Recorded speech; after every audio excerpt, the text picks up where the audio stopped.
So, Misaki has made it to the final round. Yes, she has. Don't you want to speak with her first? It's been years. I can't. Why not? Don't you understand? I can't meet my daughter again until after we've had our robot doll fight. Mokina, what the crap, damn.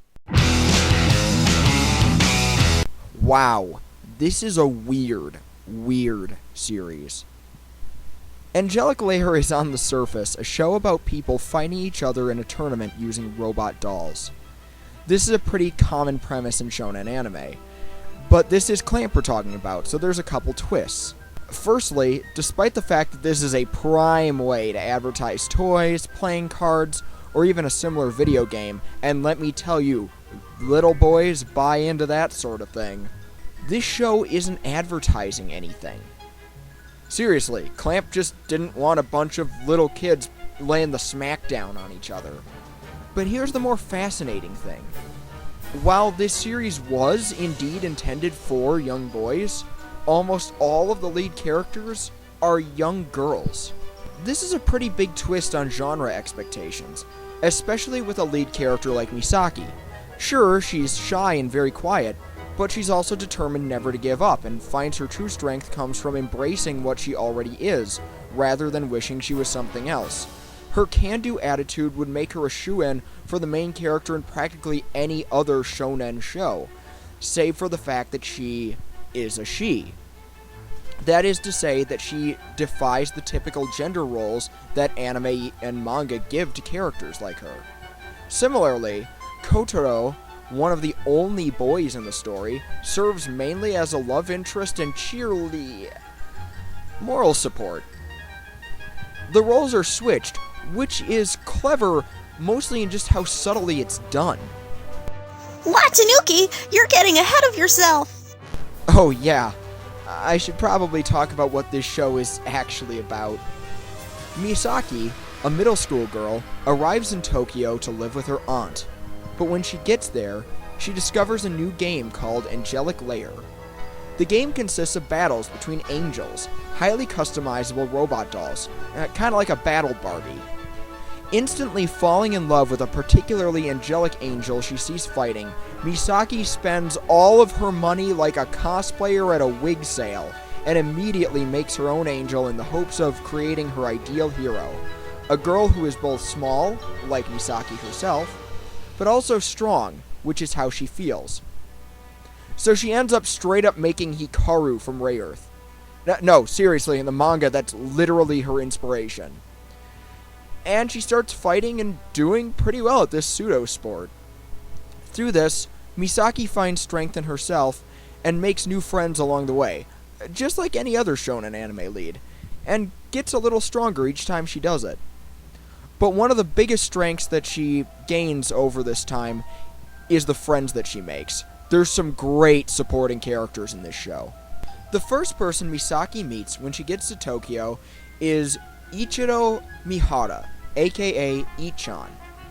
He spends most of his time being a sadistic mad scientist, and when he's not doing that, he's making Chris Hansen uncomfortable. His obsession with helping Misaki win is a little on the really weird side, but he does have not creepy reasons. It's too bad his methodology seems to contradict that. It's when Misaki gets to school, though, that I feel she meets the characters who really define this series for me. First off, we have the Kobayashi siblings. Hatako, the younger one, is also far younger than our lead, but that doesn't stop her from being Misaki's mentor in cute BattleBots. Her older brother, Kotaro, we've already mentioned. He's got more to him than just being a love interest. I mean, he does the whole martial arts thing. But when he's not crushing on Misaki, he's getting beat up by Mokina's favorite! with good reason. I love Tamayo. She is Misaki's unreasonably supportive best friend, and let me tell you, she is incredibly endearing. Most of it's because of her unbridled love for her friends and everything that they do. Be it when she's making up cheers and nicknames for Misaki, or nudging Kotaro toward Misaki, she really is a joy. If there's any problem with these characters, though, especially Tamayo and Kotaro, it's that they might be too fond of Misaki. Like, to the point that they don't seem to have much else going on in their lives. Now, Hatoko seems to have her own thing. She serves more or less as Misaki's antithesis a lot of the time. I mean, look at her angel. This is Suzuka. Notice how she's all tall, powerful ninja chick. Very much the opposite of little Hatoko. But this shows where her fighting style differs. Hatoko has created a hero that she would like to be, or would look up to, whereas Misaki has tried to create a mirror to herself. This makes for good rivalry. Meanwhile, outside of the martial arts, it doesn't seem like Kotaro or Tamayo really have any interests outside of cheering on Misaki as she destroys everyone in her path. This is pretty common in shonen series, and this is by no means the first series to do it, but it is kinda distracting.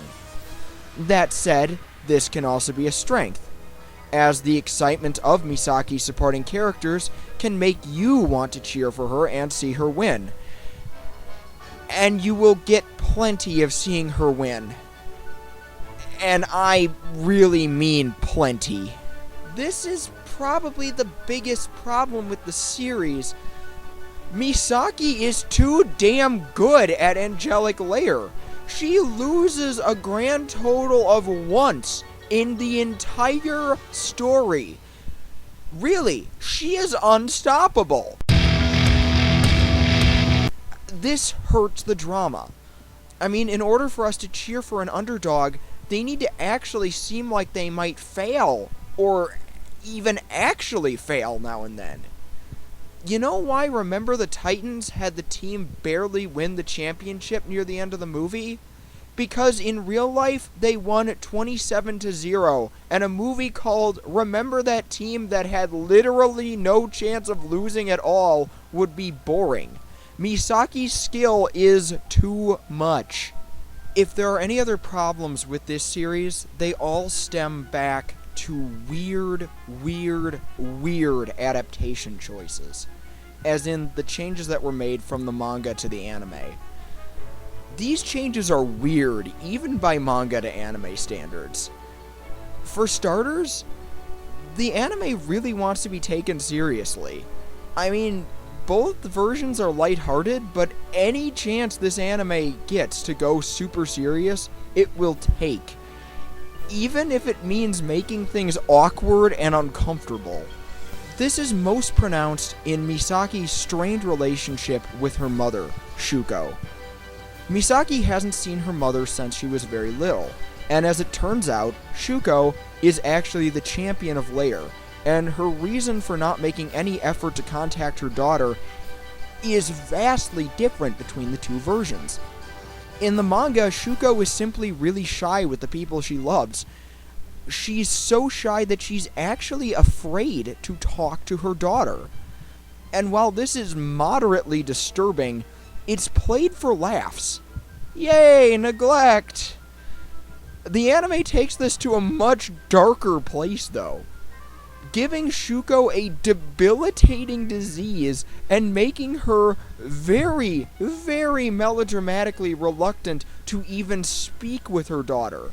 These two aren't even the same character, and while the original is neglect-tastic, the anime version sets up for a very bizarre reunion, and the entire subplot is incredibly uncomfortable. The other change I want to talk about is really spoilery, so if you don't want that spoiled for you, skip to the time code below. What is going on with the pairings? No, really. In the anime version, Misaki ends up with Ojiro, pretty much one of the only boys who plays Lair. Weird. Seriously, these two have zero chemistry, and the scenes where you're supposed to think they do come off as really forced. On top of that, he's supposed to end up with Tamayo, and Tamayo ends up dating Kotaro instead. because instead of having a really cool platonic relationship between two martial artists, Tamayo has been hanging out with Kotaro because she's always had a crush on him. Bullcrap. This feels like a real disservice to Tamayo more than anyone else, especially since Kotaro literally drops his crush on Misaki simply because Tamayo confesses her love to him. All around, it just doesn't make any sense, and it seems like changes for the sake of changing things. All that said, I still think this is a fun little series, and it's really worth your time. There's likable characters and quite a bit of girl power if you're into that sort of thing. The only warning I'd give is on the animation. It looks pretty good for something from the early digital colored era, but it's definitely not up to par with the manga that it's based on. But that's kind of par for the course with Clamp. Still, don't hesitate to check this one out if you need something kind of lighthearted, because it is pretty fun. Also, with all this Clamp stuff, there's no guarantee things are going to stay fun, so I should probably enjoy it while I can. Until next world, keep on spockin' in the free world.